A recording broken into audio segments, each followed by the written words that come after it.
I still remember the sound of his laugh. It wasn't loud. It wasn't wild. It was short, careless, like a breath pushed out through his nose. Like something you do when you hear a bad joke. That laugh landed on me harder than any shout ever could. I was standing in our kitchen, barefoot on cold tile, holding his phone in my shaking hands. The screen was still lit. A woman's name I didn't recognize sat at the top.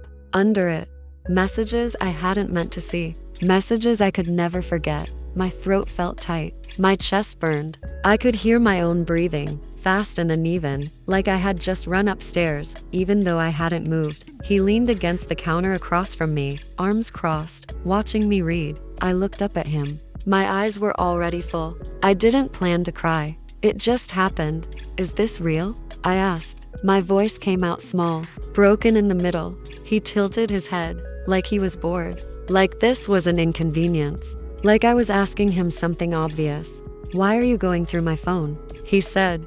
That's when the first tear fell. Then another. Then I couldn't stop them. I needed to know. I said, please, just tell me the truth. He stared at me for a second. Then he smiled. And then he laughed. Not a nervous laugh. Not a sad one. A clean, easy laugh. Like he had been waiting for this moment. Like my tears were confirming something he already believed. You're really crying over that? He said. That was it. That was the moment something inside me cracked open and went quiet at the same time. I felt stupid standing there. I felt exposed. Like I had undressed my heart in front of someone who didn't even care to look. I wiped my face with the back of my hand. My fingers were numb. How long? I asked. He shrugged. Does it matter? Those 3 words told me everything I needed to know. I looked back down at the phone. The messages weren't even trying to hide anything. No codes, no excuses, just plans, jokes, complaints about me. She doesn't notice anymore. She's always tired. She wouldn't leave even if she knew. That one sat heavy in my chest. I looked up again. You said you loved me. He rolled his eyes. Don't do this.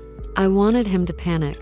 I wanted him to apologize. I wanted him to look afraid of losing me. Instead, he straightened his shirt and glanced at the clock. I'm late, he said. We'll talk later when you calm down. Calm down. As if this was just another mood of mine. Another inconvenience. He could step around.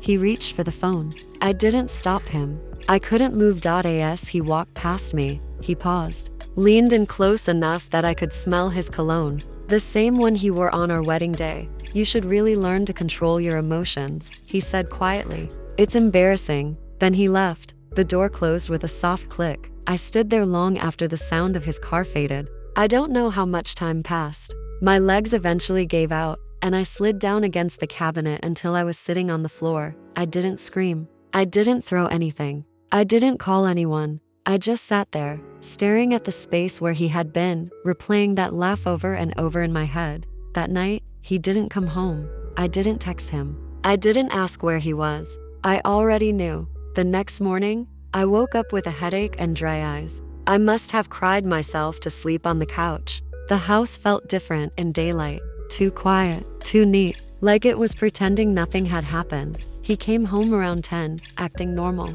Too normal. He poured himself coffee, asked if there was any clean laundry, complained that the trash hadn't been taken out. I watched him move around the kitchen like a stranger wearing my husband's face. You're not going to say anything? I asked. He sighed, annoyed. Say what? I felt my hands curl into fists at my sides. About her. He took a sip of coffee, winced because it was hot, set the mug down. I told you, he said. We'll talk when you're not being dramatic. Dramatic. I laughed then. A short, sharp sound that surprised both of us. You laughed at me, I said. When I was crying. He looked at me like he was tired. Like I was a problem he didn't feel like solving. You were crying to manipulate me, he said. I don't fall for that. That was when I realized something important. He didn't think he had done anything wrong. Not really. In his mind, this was my fault, my weakness, my reaction. I felt something shift inside me. Not anger, not yet. Something colder, something steadier. I nodded slowly. Okay, I said.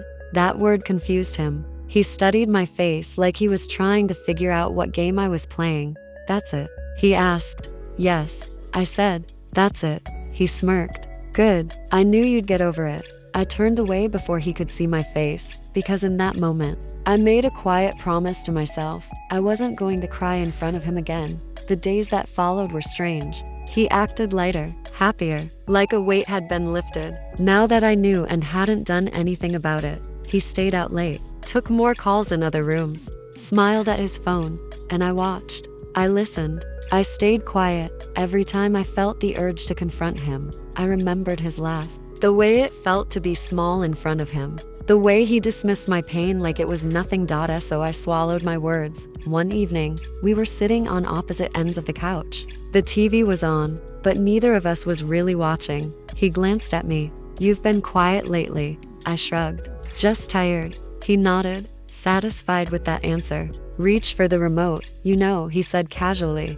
"This wouldn't be such a big deal if you didn't make everything so emotional." I looked at him, really looked at him. His face was relaxed, comfortable. He felt safe, untouchable, and that scared me, not because of what he might do, but because of what I realized I was capable of doing. I went to bed early that night. He didn't follow, lying in the dark. I stared at the ceiling and let my thoughts run. Not in circles this time, straight lines. I thought about all the little moments I had ignored. The late nights, the distance, the way he talked over me, the way he decided things without asking. I thought about how easily he laughed at my pain, and for the first time since I found those messages, I didn't feel sad. I felt clear. The next week, something small happened. Something he didn't notice. He left his laptop open on the dining table before rushing out for work. The screen was still on, email inbox visible. I stood there for a long moment, my heart beating faster. Not from fear, from choice. I could close it, walk away, pretend I never saw it, or I could look. I sat down. I told myself I was just going to confirm what I already knew. Nothing more. But what I saw wasn't just messages to another woman. There were folders, documents, calendars, conversations that didn't include me at all, plans being made, money being moved, decisions being finalized, all without my knowledge. My hands were steady as I scrolled, my breathing slow. This wasn't just cheating. This was a life he was building where I didn't exist. I closed the laptop carefully, exactly how I found it. When he came home that night, he kissed me on the cheek like everything was fine. I smiled back. Inside, something settled into place. He thought I was weak because I cried. He thought my silence meant acceptance. He thought laughing at my tears had ended the story. He had no idea it was only the beginning. Every morning after that, I woke up before my alarm. I would lie still beside him, listening to his breathing, deep, easy, peaceful, like a man with nothing to worry about. The first few days, my body still reacted before my mind did.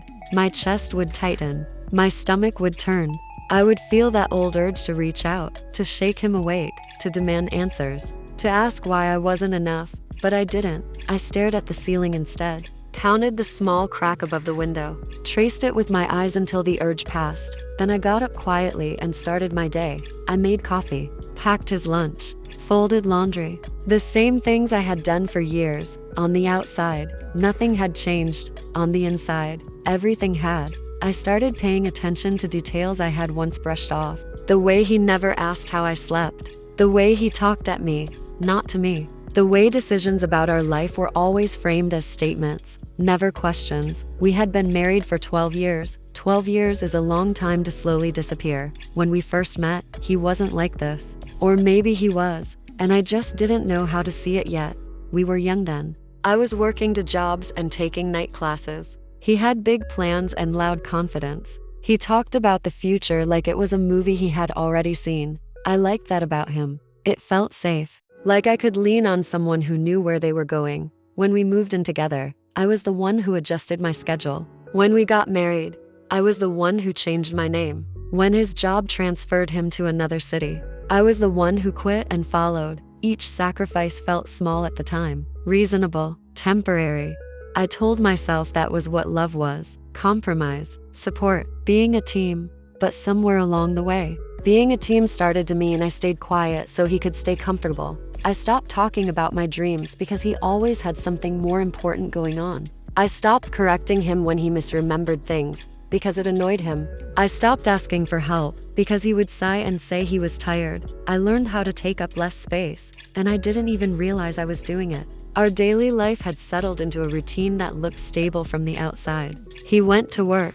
I worked part-time from home. I handled the house, the bills, the planning, the remembering, birthdays, appointments, family calls. He called me organized, like it was a compliment. Most days, we barely spoke beyond logistics. What's for dinner? Did you pay the electric bill? I'll be late. Sometimes when I tried to talk about something deeper, he would glance at his phone or interrupt me with advice I didn't ask for. You're overthinking it. You always take things too personally. Just let it go. So I did. Over and over, I told myself it was normal, that all marriages mellowed out, that passion turned into routine. I told myself that being needed was the same as being loved. Looking back now, I see how lonely I was long before he cheated. But at the time, I blamed myself. I thought I just needed to try harder, be calmer, be easier. The affair didn't start the distance between us. It just proved how far apart we already were. After I saw those emails on his laptop, I didn't confront him. I didn't even react.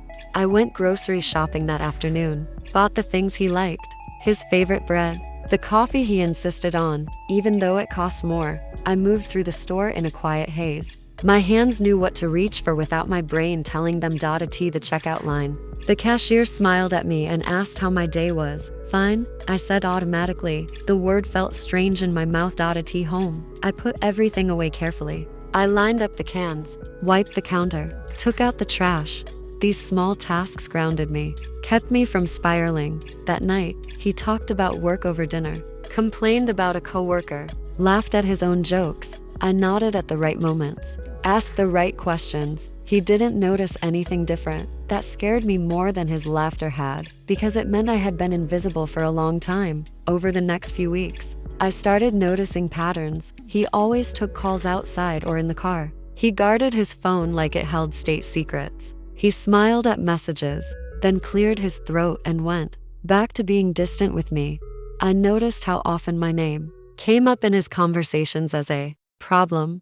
She worries too much. She wouldn't understand. She's just sensitive. He talked about me like I was a flaw in his life, something to manage, and still, he expected me to keep everything running smoothly. So I did, but I also started doing something new. I started keeping track, not in a dramatic way, quietly, carefully.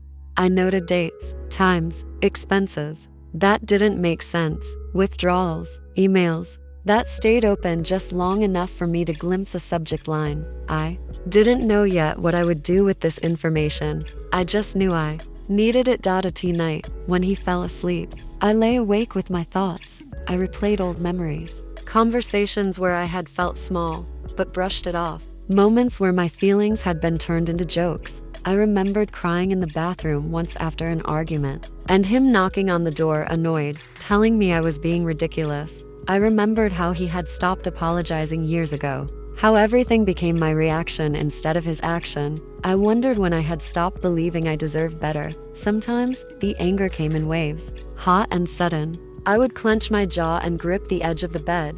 Other times, it was just sadness, heavy and dull, like carrying something I couldn't put down. But more and more, something else grew underneath it all. Resolve. I didn't tell anyone what was happening. Not my sister. Not my closest friend. I wasn't ready for their advice, their shock, their anger on my behalf. I needed clarity first, and I needed to see him clearly. One Saturday morning, he left early, saying he had a meeting. I watched his car pull out of the driveway, then went back inside and sat at the kitchen table. The house was quiet. I opened my laptop and logged into our shared accounts, the ones he assumed I never checked because he handled the big stuff. There were transfers I didn't recognize. Savings moved. Investments adjusted. He was preparing for a life where I wasn't included. I felt a tightness in my throat, but I didn't cry. Instead, I printed everything. I labeled folders, put dates in order, made copies. Each page felt like another piece of the puzzle clicking into place. This wasn't carelessness. This was planning. I thought about the way he had laughed at me, how confident he had been that I wouldn't leave. that I would stay quiet, that I would be too emotional to do anything. I closed the folder and took a deep breath. That afternoon, I cleaned out the guest room closet. I needed space, a place to store things. I found old boxes, photos, cards from the early years of our marriage. I sat on the floor and flipped through them. In one picture, we were standing in front of a cheap apartment, smiling like we had everything. I remembered how proud we were just to have our own place. I wondered when that version of me had started shrinking. I put the photos back in the box. That night, he came home in a good mood. He hugged me from behind while I was cooking. "You seem different lately," he said. "Calmer." I stiffened for half a second, then relaxed. "I've just been thinking," I said. He kissed my neck. "I like it better when you don't overthink." I said nothing. Days turned into weeks. I learned how to listen without reacting, how to ask questions without giving myself away. He grew more careless, more open. Confidence does that to people. One evening, he mentioned her name out loud by accident, corrected himself quickly. I didn't react. He glanced at me, checking. I smiled and kept folding laundry. After that, he stopped being as careful. He assumed my silence meant I was beaten down. He didn't know it meant I was paying attention. My daily life stayed the same on the surface. Wake up, work, clean, cook. But inside, I was rebuilding something I had lost, my sense of self. I started doing small things just for me, taking walks alone, listening to music I liked instead of whatever he put on. I remembered what it felt like to have preferences. I also started setting boundaries in subtle ways. When he spoke over me, I finished my sentence anyway. When he dismissed my opinion, I didn't argue. I simply repeated it later, calmly. He noticed, but he didn't push. He still believed he was in control. There were moments when I almost broke, when I wanted to scream, when I wanted to ask how he could do this to me. But I held on to the image of him laughing. I told myself I would never give him that satisfaction again. One night, I lay in bed listening to him type on his phone. He thought I was asleep. I turned my head slightly and watched the glow of the screen reflect on his face. He looked happy. That hurt more than I expected, but it also hardened something in me. I wasn't going to beg for someone who could laugh at my pain. I wasn't going to be erased quietly. I didn't know exactly how this would end, yet I just knew I wouldn't be the same person when it did. He started changing the rules without telling me. It was subtle at first, almost polite. He would cancel plans last minute and say work came up. He would decide things for the weekend and inform me instead of asking. He would move money between accounts and explain it after, like a courtesy. And every time I hesitated or questioned it, he would look at me with that tired expression and say, "I thought you trusted me." That word, trusted. He used it like a shield, like proof that I was the problem. If I didn't nod and move on. So I nodded. But inside, I was watching the pattern take shape. The more comfortable he got, the more space he took. The quieter I became, the louder his confidence grew. He started criticizing me in small ways. Not enough to start a fight, just enough to keep me off balance. "You're not very social anymore. You should dress up more. You used to try. You're always so serious." Each comment landed softly, but they piled up. I noticed how often he framed things like concern, like he was helping me improve. If I got upset, he would sigh and say, "See, this is what I mean. You can't take feedback." Feedback.as if my feelings were a performance review. I started to feel like I was living in a house where the floor slowly tilted, and I was the only one trying to stay upright. There were nights I sat alone on the edge of the bed, staring at my hands, wondering when I had started doubting my own reactions. I knew he was lying. I knew he was cheating. I knew he was hiding things. And yet, when he spoke, there were moments I almost believed him. That scared me more than anything. One evening, we had friends over, a couple we'd known for years. I watched him laugh with them, tell stories, put his hand on my back like a proud husband. Someone joked about how lucky he was to have me. He squeezed my shoulder and smiled. "She keeps everything running." Everyone laughed. I smiled too. Inside, something twisted. Later that night, after they left, I asked him why he always talked about me like I was a service. He looked genuinely confused. "What are you talking about? You never talk about me like a person," I said carefully. "Just what I do." He shook his head. "You're reading into it again." There it was, again. I felt the familiar urge to defend myself, to explain, to convince him. Instead, I stopped talking. He waited for more. When it didn't come, he shrugged and went to bed. I stayed up, sitting on the couch in the dark. I realized then that he wasn't just ignoring my feelings, he was training me not to express them. Over the next month, the pressure increased. He started talking about the future more, not our future, his career moves, possible relocations, opportunities. He spoke as if I would naturally follow. Like before at one point, he said, "If this works out, everything will be easier. Less stress. You'll like it." I asked, "What if I don't?" He laughed. "You will." Not cruelly, casually, like. The answer was obvious. That laugh didn't sound like the one in the kitchen, but it carried the same message. Your opinion doesn't matter. I began to notice how often he used silence as a tool. If I questioned him, he would go quiet, withdraw affection, act distant. He knew I hated tension. He knew I would try to fix it. So he waited me out, and for a long time. It worked, but something had changed in me. Instead of rushing to smooth things over, I let the silence sit. The first time I did that, he kept glancing at me surprised. "You okay?" he asked. "Yes," I said. He waited for more. It didn't come. That night, he tossed and turned. I could feel his restlessness through the mattress. In the morning, he was unusually talkative, cheerful. It was clear he didn't like not being in control of the emotional temperature. I started testing small boundaries. If he interrupted me, I paused and continued speaking. Anyway, if he dismissed something I said, I didn't argue. I just stopped engaging. I became harder to read. That unsettled him. He started asking questions. "Is something wrong? You've been distant. Are you mad at me?" Each time, I gave neutral answers. "I'm fine, just tired. Nothing's wrong." I could see the confusion in his eyes. He was used to my emotions being loud, easy to dismiss, easy to label. This quiet was new, but he adapted. He always did. Instead of backing off, he leaned in differently. He started being generous in public, compliments in front of others, grand gestures when people were watching. At home, he was colder. He knew exactly how to maintain his image while keeping me uncertain. I started feeling like I was living two lives. The one everyone saw, and the one that happened behind closed doors. One afternoon, he came home early, found me sitting at the dining table with papers spread out. My heart jumped. Just for a second. "What's this?" he asked. "Bills," I said calmly. He glanced at them, then nodded. "Good. I don't have time to deal with that stuff." That stuff was our entire life on paper. I waited for him to ask more. He didn't. That told me everything. He trusted my silence more than my loyalty. He trusted that I wouldn't use what I knew.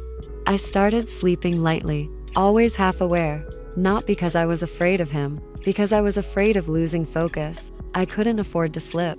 Not now. There were nights when I wanted to reach for him out of habit. Then I remembered who he was. When he thought I was weak, I pulled my hand back. Sometimes he noticed. "Did I do something?" he asked once. I looked at him in the dim light, his face open, curious, not guilty. "No," I said. "I just needed space." He frowned slightly, but let it go. He was already invested elsewhere. I found out later that he had told her I was emotionally unstable, that he stayed with me out of obligation. That hurt in a quiet, deep way, but it also clarified things. He had rewritten our story to justify his choices, and he believed it. I began to feel like I was watching him from a distance, studying him, the way he avoided accountability, the way he reframed everything to protect himself. I saw how skilled he was at making himself the reasonable one. I wondered how many times I had accepted that version of reality. One night, he came home irritated. Work hadn't gone his way. He snapped at me over nothing, criticized dinner, complained about the house. Normally, I would have apologized, tried to make it better. Instead, I said, "I'm not your punching bag." The words surprised both of us. He stared at me, then laughed lightly. "Wow, someone's dramatic tonight." I met his eyes. Didn't look away. "I'm serious," I said. The air between us felt heavy. For a moment, I thought he might apologize. Instead, his face hardened. "You're changing," he said. "And not in a good way." I nodded. "I know." That answer ended the conversation. He walked away, shaking his head. Later, I heard him on the phone, his voice low, complaining. "She's being weird lately. She's not herself. She's making things difficult. I lay in bed, listening, my jaw clenched. I realized then that my growth looked like a threat to him, because I was no longer predictable, and predictability had always been his advantage. The power imbalance became clearer every day. He had money, social standing, confidence. I had knowledge, patience, and time. He thought power was loud. I was learning it could be quiet. There were moments when the loneliness hit hard, when I wanted comfort, reassurance, but I didn't want it from him. I started writing things down, not evidence, thoughts, reminders of who I was, what I felt, what was real. So I wouldn't forget. So I wouldn't be talked out of my own experience. I wrote about the laugh, about the way my tears meant nothing to him, about how small I had felt, and how I refused to feel that way again. Each entry grounded me. I wasn't imagining this. I wasn't too emotional. I was reacting to being slowly erased. As weeks passed, his frustration grew. He pushed harder, tested me. If you're unhappy, say it. I said, I'm thinking. He didn't like that answer. He wanted a fight or submission. He was getting neither. One evening, he said something that stuck with me. You know, he said, you wouldn't survive on your own. He said it casually, like a fact.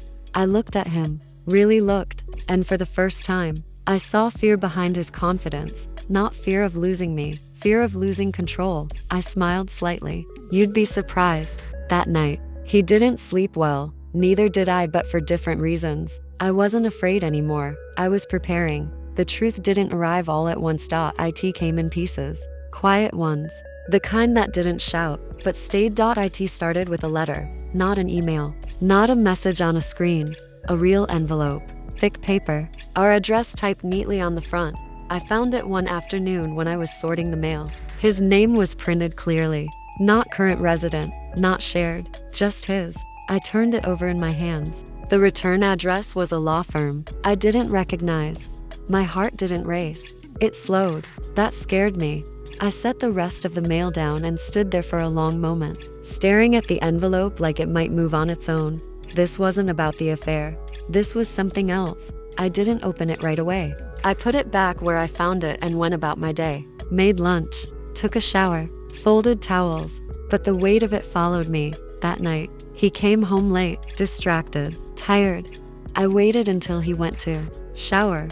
Then I opened the letter. It was brief, formal, written in language meant to sound neutral. It referenced assets, accounts, a consultation, and a date that had already passed. My hands were steady as I read it again. He had met with a lawyer, not to fix things. To prepare. I sat down at the table, the letter flat in front of me. This was the line he had crossed without knowing it, because cheating hurt, humiliation hurt, but planning my removal from my own life, that was different. That night, I didn't confront him. I didn't cry. I slept better than I had in weeks, because clarity has a strange way of calming the body. The next day, I made a decision. I took my laptop and went to the library, not the coffee shop we sometimes went to, not home, somewhere neutral. I sat in a corner and started researching, quietly, carefully. I looked up the law firm. I read reviews. I looked at cases. Then I looked up my own name, my credit, my accounts, my history. I didn't rush. I took breaks, breathed. I made a list of questions I didn't yet have answers to. And then, something surprised me. I wasn't scared. I was focused. 2 days later, while he was at work, I made a call. I didn't tell anyone. I didn't ask for permission. I scheduled my own consultation. When I walked into that office, my legs shook a little, but my voice didn't. I didn't start with drama. I didn't cry. I laid out facts, years of marriage, shared assets, recent changes, a letter I had found. The lawyer listened, took notes, asked questions. Then she leaned back and said something that changed everything. He can't do this the way he thinks he can. I felt something release in my chest. She explained, slowly, clearly, about rights, about timelines, about protections, about how common it was for one partner to assume the other wouldn't fight back, wouldn't notice, wouldn't understand. I thought of his laugh. I thanked her and left with a folder under my arm. Not answers to everything, but enough to tea home. I put the folder in the guest room closet, behind the winter coats. That night, he was unusually affectionate, too affectionate, compliments, touches, questions about my day. I realized then that something had shifted. On his side too, he knew I was pulling away. He just didn't know why. A week later, the truth came from an unexpected place. I was at the grocery store when I ran into someone I recognized but hadn't seen in years. Her face lit up when she saw me. "Oh my God," she said. I didn't know if I should say hi. We chatted politely. Small talk. Weather. Life. Then she hesitated. "I hope this isn't awkward," she said carefully. "But, are you and your husband okay?" My stomach tightened. "Why?" I asked. She looked uncomfortable. "I saw him the other night, at a fundraiser, with a woman," she added quietly, not accusatory, just factual. "They seemed together." I thanked her for telling me. I went home and sat in my car for a long time, not because it hurt, because it confirmed. He wasn't hiding anymore. He was transitioning. That night, when he came home, I asked him a simple question. "Are you planning to leave?" He froze, just for a second, then he recovered. "What kind of question is that?" "A simple one," I said. He scoffed. "You're being paranoid." I nodded. "Okay." I walked away, but now I knew something important. He wasn't just cheating, he was replacing. The next few weeks moved slowly on the surface. Inside, everything accelerated. I gathered documents, made copies, backed things up. I opened an account in my own name. I started redirecting my income. I told myself I wasn't sneaking. I was protecting myself. He grew impatient. He started dropping hints. "This isn't working anymore. We're both unhappy. Maybe we should think about what's best." He spoke like he was being generous. I listened. One night, he finally said it. "I think we should separate." There it was. He watched my face carefully, waiting for tears, for panic, for bargaining. I took a breath. "When were you going to tell me about the lawyer?" I asked. His face drained of color.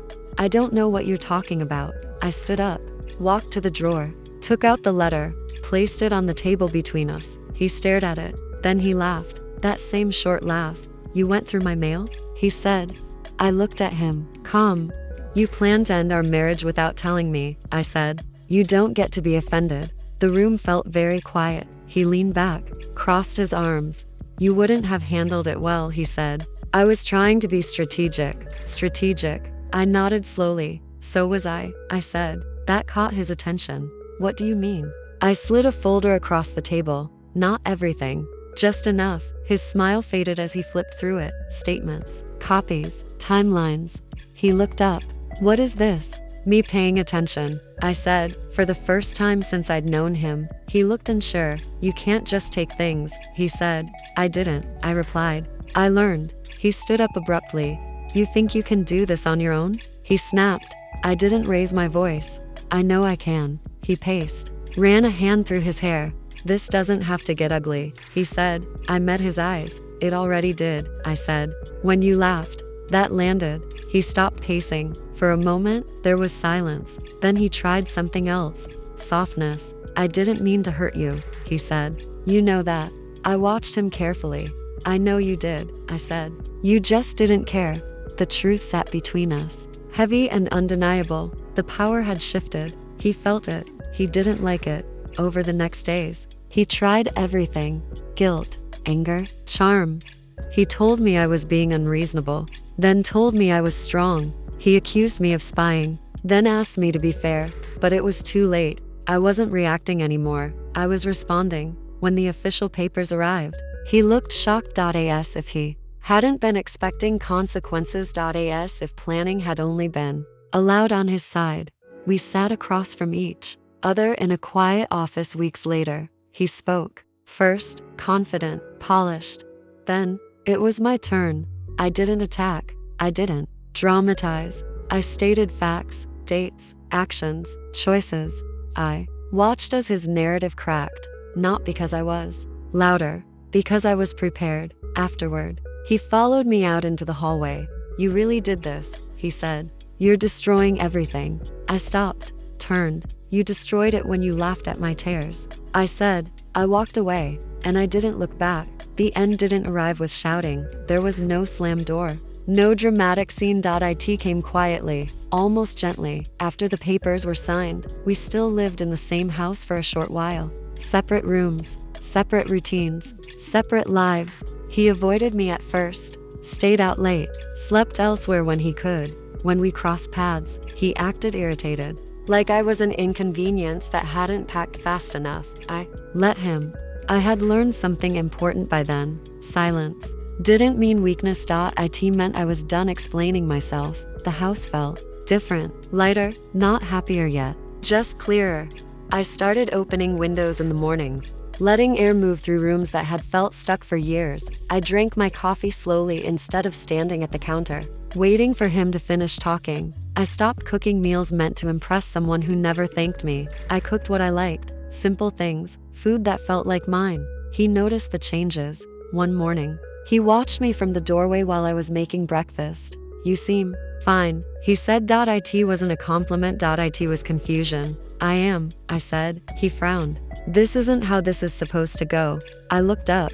"What did you expect?" He didn't answer, because the truth was uncomfortable. He had expected me to fall apart. He had expected tears, regret, panic. He had expected to be missed. Instead, he was being replaced by quiet. That bothered him more than anger ever would have. A few days later, he tried one last time. We were both in the living room, packing our things. Cardboard boxes, tape ripping through the air. He cleared his throat. "You know," he said, "we could have handled this differently." I kept folding a sweater. "You made it ugly," he continued. "You didn't have to go so far." I looked at him then, really looked. He wasn't angry. He was wounded, not because he had hurt me, because his image of himself had cracked. "I didn't go far," I said calmly. "I went forward." He scoffed. "You think this makes you strong?" I set the sweater down. "I think it makes me honest," I said. That ended the conversation. He moved out a week later, the day he left. He stood in the doorway for a long time, like he was waiting for something, a goodbye, a reaction, a moment. I didn't give him one. I nodded once and closed the door. I didn't cry, not then. The crying came later, but it was different. It wasn't desperate. It was release. The first few weeks alone were strange. The silence was louder than I expected. I caught myself listening for his keys, his voice, his footsteps. Then I remembered, and the quiet settled back in. I rearranged the furniture, changed the bedroom, put my things where I wanted them. I reclaimed space, slowly, not in big gestures. In small choices I took my time with. Everything. Healing didn't feel like a victory lap. It felt like learning how to breathe again.